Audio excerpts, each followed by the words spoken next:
lebih peletakannya seperti ini. Ini menandakan batas dari panjang atau lebar saku paspoal. Menjahit kupnat sepanjang garis yang sudah disiapkan tadi dengan cara dimulai dari atas, kemudian sampai titik yang dituju, lalu kembali ke atas.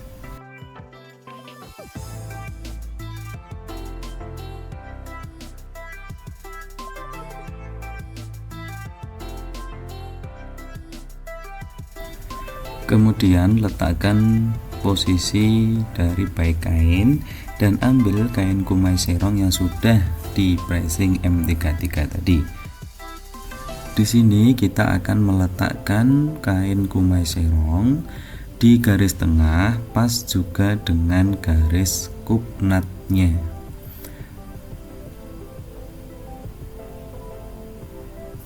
Kurang lebih peletakan seperti ini. Garis 0,5 cm dari atas itu ketemu dengan garis yang sudah kita buat menggunakan kapur tadi. Jadi di sini kunci utama ada di titik tengahnya. Kalau sudah dirasa sudah pas di garis tengah kupnat, kemudian bisa digunakan bantuan jarum pentul agar M33 kain serong ini tidak berpindah tempat. Kemudian ambil kain furing untuk kantong saku, karena di sini juga harus diletakkan di bagian buruk kain. Langkah pertama kita akan membuat garis dengan jarak 4 cm dari bagian atas ke bawah. Kemudian kita tebalkan dengan penggaris beserta kapur di bagian buruk dan baik kain agar terdapat 2 garis.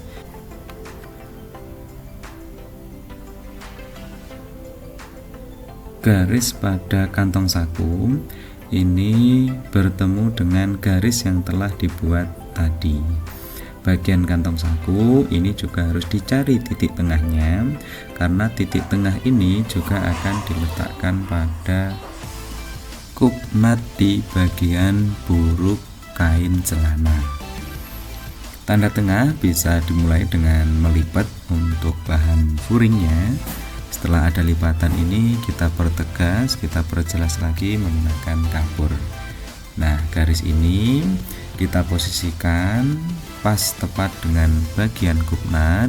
Kemudian garis yang melintang tadi kita paskan juga dengan garis yang telah kita tentukan untuk meletakkan garis saku paspoal.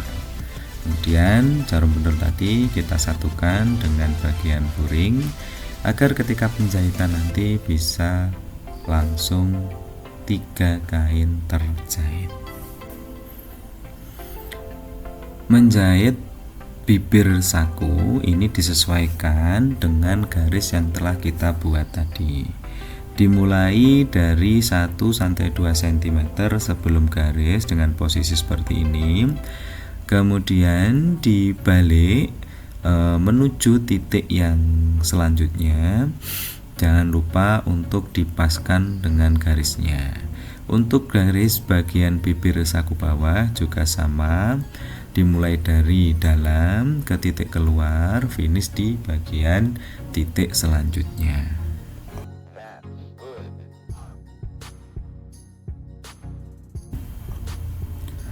Garis tengah berikut kita potong menggunakan gunting yang runcing, tapi harus hati-hati karena yang dipotong ini hanya bagian kumai serong atau yang ditempeli M33. Setelah terpotong sampai tengah, kemudian kita potong di bagian buruk kain dengan cara melipat seperti ini. Kita samakan dengan potongan yang awal tadi, lalu dilakukan pemotongan sampai samping dan berhenti 1 sampai 1,5 cm sebelum ujung. Di sini hati-hati, gunting yang digunakan harus sangat runcing dan jangan sampai melebihi batas. Jadi pemotongan segitiga ini harus jeli dan hati-hati sekali. Nah, kalau sudah di bagian ujung, kita lakukan yang sama di bagian ujung satunya, dan ini juga dipotong segitiga dengan rumus kalau saya itu tidak ada 1 mili, jadi pokoknya tidak sampai menyinggol benang ujung. Yang penting itu terpotong mepet. Nah, batasnya itu jangan sampai memotong benang. Nah, kalau sudah terpotong, kemudian kita masukkan bibir atas dan bibir bawah ke bagian dalam dengan cara seperti ini. Ini juga harus hati-hati, jangan sampai bagian segitiga itu kena tekanan lebih berat, karena bisa merobek bagian ujung runcingnya. Ini saya perjelas untuk cara memasukkan bagian atas seperti ini, bagian bawah seperti ini, lalu kita coba bentuk bibir selebar 0,5 cm atas dan 0,5 cm bagian bawah. Kemudian kita lakukan tahapan penjahitan segitiga di bagian kanan. Di sini rumus kunci segitiga harus ditarik karena di sini ada 2 kain, bahan utama saku dan juga bahan dari furing. Jangan lupa untuk bagian tepi juga dilakukan jahitan pengunci agar tidak lari-lari. Kemudian kita lakukan penjahitan segitiga di bagian ujung satunya. Ini juga caranya sama, segitiga ditarik seperlunya saja. Kita satukan bagian furing dengan bagian bahan utama.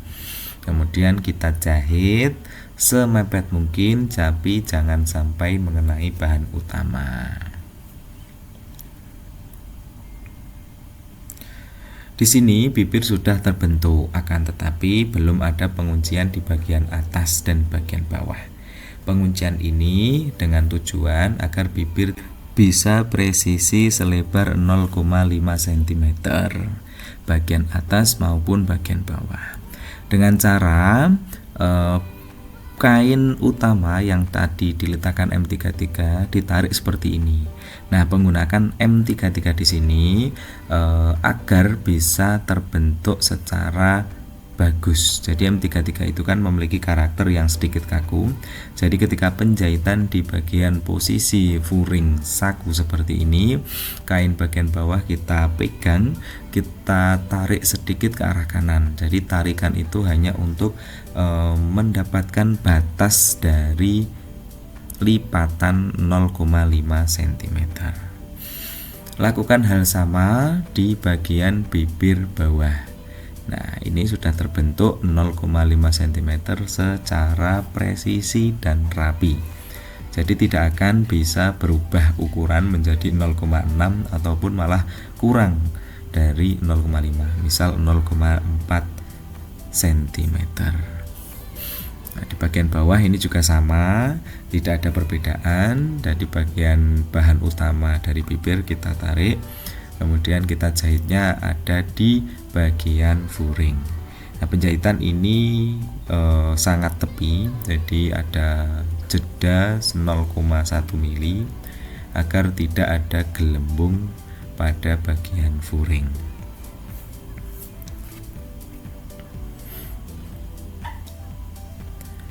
Ini bisa dilihat bibir sudah terbentuk dengan rapi, 0,5 cm bagian atas dan 0,5 cm di bagian bawah.